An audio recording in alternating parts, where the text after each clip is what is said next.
Welcome to our Friday night huddle and our game of the week. It had Western Branch at Kings Fork. Winner gets a chance to at least keep pace with Oscar Smith in the Southeastern District. Connor Reel, take it from here, please. I'll take it from earlier in the night, B. Smith. We mentioned it pregame. The tunes at Kings Fork were so on point, and that would continue.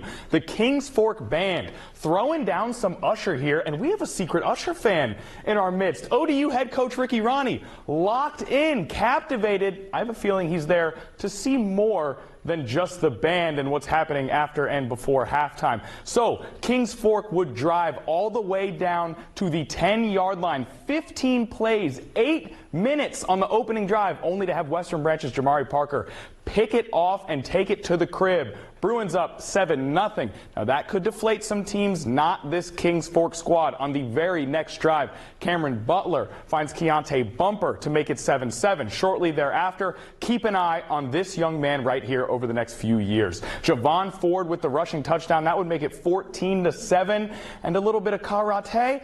Bow to your sensei. We're going to fast forward to late in the fourth quarter. A scoreless second half leads us to here. 4th and goal for Western Branch to tie it up.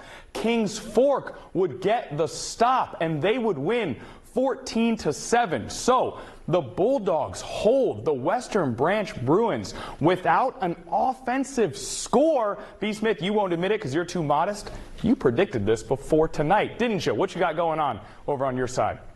I didn't, Connor, but I'll take credit if you want me to. Sure, why not? Too modest. Let's talk about the past decade. Either Lake Taylor or Maury have dominated the Eastern District. No different tonight as the two squaring off. The Commodores already with a 7-0 lead and adding to it, well, trying to, but the Titans get within one. That's Terrion Washington Jacobs over from a couple of yards to cut it to 7-6, 2-point no good. Maury counters, 25 seconds left in the first half. Mario Miller to Devontae Floyd from 8 yards. Commodores with a 13-6 lead at the break. Their extra point no good. Fourth quarter now, Maury getting some distance. Miller to Floyd again. Ooh, sweet 39-yard connection. They roll past the Titans 36-14. Cox on the road at Salem tonight. Third quarter, Falcons with the ball. DJ Johns with a nice handoff up the middle for about 20 yards. Falcons soar to a 21-14 advantage. Fourth quarter, Cox on the board yet again, care of Jordan Cooper. He goes in from a few yards. Final score 28-14. Atlantic Shores, as we dip into the private schools, they were taking on Catholic. Seahawks moving the ball in the first half. They go to the air. Micah Lance to Josiah Malone. That was for good yardage. Same drive. Chris Higgins for some more, and the Hawks would top the Crusaders by a final of 15-12. Let's go around the area. Kellam a winner over Ocean Lakes. Deep Creek with a double nickel on Grassfield. Oscar Smith 74-13 over Hickory. Bayside no problems with First Colonial. Green Run blanks Princess Anne. Kempsville tops Tallwood.